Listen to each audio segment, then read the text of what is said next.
नमस्कार दोस्तों, आज क्लास में हम सर्वनाम के बारे में पढ़ेंगे। तो सर्वनाम होता क्या है? जब हम संज्ञा के स्थान पर जब किसी शब्द का प्रयोग करते हैं, जैसे कि हम अब जो भी गद्यांश पढ़ते हैं उसमें बार बार एक इंसान का नाम ले रहे हैं, महेंद्र महेंद्र महेंद्र, लेकिन उसकी जगह हम उसका नाम लेके किसी और चीज़ का नाम लेंगे, शब्द का इस्तेमाल करेंगे, तो क्या होता है? संज्ञा होता है। सर्वनाम संज्ञा क्या होता है? जब हम संज्ञा के स्थान पे किसी चीज़ शब्द का प्रयोग करते हैं उसे सर्वनाम कहते हैं। अब सर्वनाम के भेद कितने होते हैं? सर्वनाम के हमारे 6 भेद होते हैं: पुरुषवाचक, निश्चयवाचक, अनिश्चयवाचक, निजवाचक, संबंधवाचक और प्रश्नवाचक। पुरुषवाचक में क्या क्या होता है? मैं, तुम, वह, मैं। निश्चयवाचक में यह, वह। अनिश्चयवाचक में कोई, क्या, कुछ। निजवाचक में होता है आप, स्वयं, खुद। संबंधवाचक में होगा जो, सो। प्रश्नवाचक में कौन और क्या। तो चलिए हम इसी से जुड़े हुए सवालों को करेंगे, जिससे हमारी जितनी भी क्वेश्चन की क्लैरिटी है वो साफ़ हो जाएगी। तो यहाँ पे पहले बोला हुआ है इधर कि हम क्या है, तो हम बच्चों क्या होगा? हम होगा उत्तम पुरुष, क्योंकि संज्ञा का पहला जो है पुरुषवाचक सर्वनाम। पुरुषवाचक सर्वनाम के पुरुषवाचक सर्वनाम 3 भाग में विभाजित होता है: उत्तम पुरुष, मध्यम पुरुष और अन्य पुरुष। उत्तम पुरुष यानी कि जिसमें हम क्या करते हैं? खुद की बात करते हैं, और मध्यम पुरुष में जब सामने वाले की बात करते हैं, और अन्य पुरुष में किसी और की बात करते हैं, तीसरे की बात करते हैं। तो इसमें क्या होता है? उत्तम पुरुष में इस तरीके से हम समझेंगे हम क्या है, उत्तम पुरुष के अंतर्गत आता है, जो पुरुषवाचक सर्वनाम के अंतर्गत है। अब प्रथम पुरुष में होता है, प्रथम पुरुष और उत्तम पुरुष सेम ही है वैसे तो, लेकिन हम यहाँ पे उत्तम पुरुष का शब्द का प्रयोग करेंगे। फिर निजवाचक सर्वनाम में तो स्वयं की और आप, अपने आप की बात की जाती है।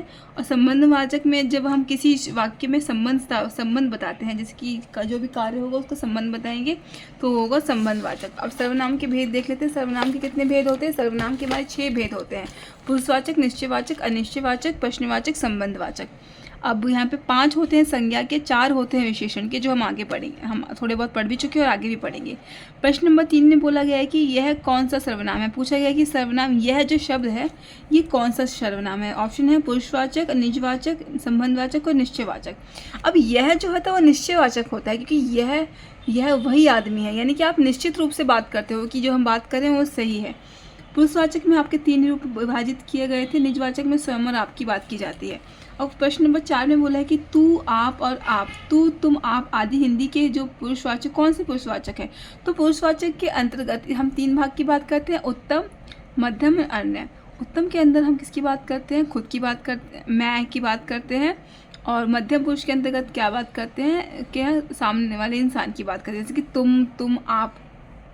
तो इसका उत्तर क्या हो जाएगा? इसका उत्तर हो जाएगा ऑप्शन नंबर सी, मध्यम पुरुष। उसके बाद बोला गया है कि कल वह विद्यालय जाएगा। यह वाक्य में सर्वनाम छाटे, यानी कि कल वह विद्यालय जाएगा। अब बताओ कि इसमें सर्वनाम क्या है, तो इसके अंदर सर्वनाम क्या हो जाएगा? ऑप्शन नंबर बी, वह। इसका ऑप्शन हो जाएगा वह। फिर प्रश्न नंबर 6 में बोला कि इनमें से कौन सा सर्वनाम पुरुषवाचक नहीं है। इसमें पूछा गया कि इनमें से कौन सा पुरुषवाचक नहीं है। कोई, आप, वे या मैं। तो मैं क्या हो गया? आप खुद की बात करते हैं, आप सामने वाले की बात करते हैं, वे तीसरे इंसान की बात करते हैं, यानी कि कोई क्या होता है? प्रश्नवाचक सर्वनाम होता है। तो इसमें से पूछे कि इनमें से कौन सा सर्वनाम नहीं है। कोई तो प्रश्नवाचक सर्वनाम, तो ऐसी कोई चीज़ होती नहीं है। पुरुषवाचक, तो ये प्रश्नवाचक सर्वनाम है, इसलिए इसका क्या हो जाएगा? Option A. क्योंकि मैं क्या हो गया? उत्तम, आप हो गए मध्यम, और डी जो है वे, वो तीसरा पुरुष यानी कि अन्य पुरुष। प्रश्न नंबर 7 में बोला कि इनमें से कौन सा शब्द सर्वनाम नहीं है। इसमें पूछा सर्वनाम कौन सा नहीं है, तो कुछ हो गया, कुछ है, क्या है और कौन है। तो यहाँ पे सी और बी, यानी कि तो प्रश्नवाचक सर्वनाम हो गया। कुछ हो गया, अनिश्चयवाचक सर्वनाम हो गया। तो इस तरीके से इधर यहाँ पे हमें समझ नहीं आ रहा है कि कहाँ का होगा, तो इधर क्या हो गया? स्थानवाचक है, तो ये नहीं होगा। फिर प्रश्न नंबर 8 में बोला गया कि प्रश्नवाचक सर्वनाम का उदाहरण क्या है, यानी कि प्रश्नवाचक सर्वनाम का उदाहरण क्या होगा? जो, वे या आप। वे और वे तो हो गया हमारा अन्य, और आप हो गया हमारा क्या हो गया? आप हो गया मध्यम, और कौन हो गया? प्रश्नवाचक सर्वनाम। उसके बाद बोला है प्रश्न नंबर 9 में, मैं कुछ पुस्तकें लाया हूँ, इन्हें तुम रख लो। इस वाक्य में रेखांकित सर्वनाम का भेद बताइए। अब यहाँ पे कुछ क्या है, अनिश्चयवाचक सर्वनाम है, क्योंकि पुरुषवाचक सर्वनाम के अंदर तो मैं, तुम और वे की बात होती है। निजवाचक में अब स्वयं की बात होती है। संबंध में जो और सो की बात होती है। अब प्रश्न नंबर 10 में बोला गया है कि निम्नलिखित में से प्रश्नवाचक सर्वनाम का प्रयोग किस वाक्य में हुआ है। पूछ रहे हैं हमसे कि इनमें से प्रश्नवाचक सर्वनाम का प्रयोग किस में वाक्य में हुआ है। तो इसमें बोला है ऑप्शन नंबर बी है, कुछ पद घर है, तो इसका ऑप्शन नंबर बी हमारा उत्तर हो जाएगा। फिर प्रश्न नंबर 11 में पूछा हुआ है कि कुछ खा लो, इस वाक्य में कुछ कैसा सर्वनाम है। ऑप्शन ए प्रश्नवाचक, तो ये प्रश्नवाचक तो नहीं है क्योंकि इस पर सवाल नहीं पूछ रहे हैं। ऑप्शन नंबर बी है निश्चयवाचक, यानी कि जो चीज़ जहाँ पे उसकी बात की जा रही है, निश्चितता की बात की जाती है। फिर है निजवाचक सर्वनाम। निजवाचक सर्वनाम में आप स्वयं और आपकी बात करते हो। और उसके बाद है सी है संबंधवाचक, यानी कि आप दो शब्दों में संबंध बताते हो, जो और सो। तो यहाँ पे हमारा मैं स्वयं आ जाऊंगा, ये क्या हो गया, निजवाचक सर्वनाम हो गया। फिर प्रश्न नंबर 14 है, पूछा हुआ है कि यह राम का घर है, इस वाक्य में यह क्या है। तो यह क्या है बच्चों, निश्चयवाचक है, यानी कि यह है, ये साफ साफ बता रहा है कि ये घर किसका है, राम का है। फिर है क्वेश्चन नंबर 15 है कि आप मेरे घर अवश्य पधारे, यह वाक्य आप किस पुरुष में है। तो ये आप मेरे घर अवश्य पधारे, मेरे यानी कि संबंधित पुरुष में है। आप तो होता ठीक है, तो आप इसमें आपकी बात की जा रही है, तो आप क्या है, सामने वाले की बात की जा रही है, जो क्या है, मध्यम पुरुष है।